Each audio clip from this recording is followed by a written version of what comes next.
Hapon at kagigising ko lang, nagugutom ako. Kaya, nag-toast ako ng pan at sausage. Local sausage lang to, besh. Wala akong imported sausage for the local tayo, B. Mainit pa. Hatiin ko lang kasi para hindi bulky kapag pinalaman ko sa tinapay.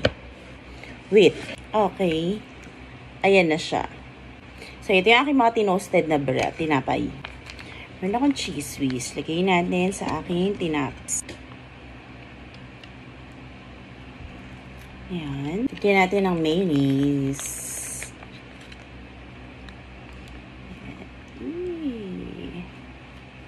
Huwag masyado. Marami yan. Then, lagay na natin yung ating sausage. Uy, ayan. Uy.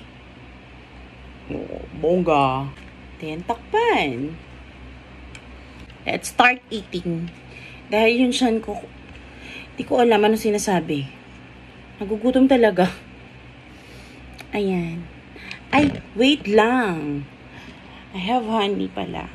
Lagyan natin. Konti lang. Oh. Yan, takpan na natin. And let's eat!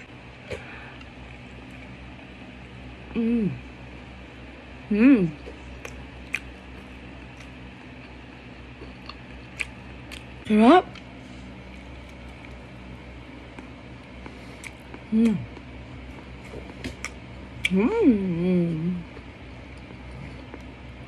Local sausage lang to. Kaya ko anong brand. Bossing yata. Pero ang sarap. Ito yung lagi kong binibili na sausage. Kasi nga mura lang. And masarap siya. Promise.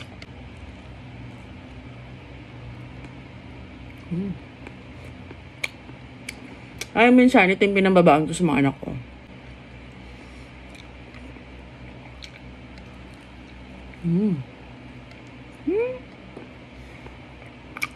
Actually, isang sausage lang, busog ka ni. Kaya lang, gusto ko siyang ipalaman talaga sa tinapay.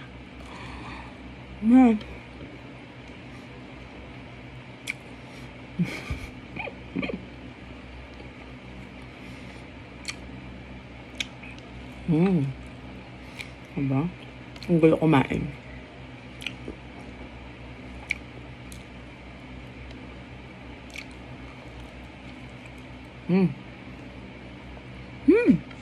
Sarap. Naman yung buhok ko. Ang gulo. Wala nang ayos-ayos sa taong gutom. Ha?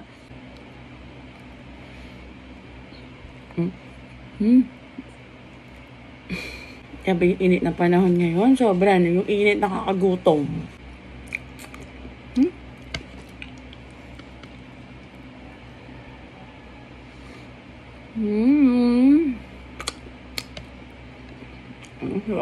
Last bite.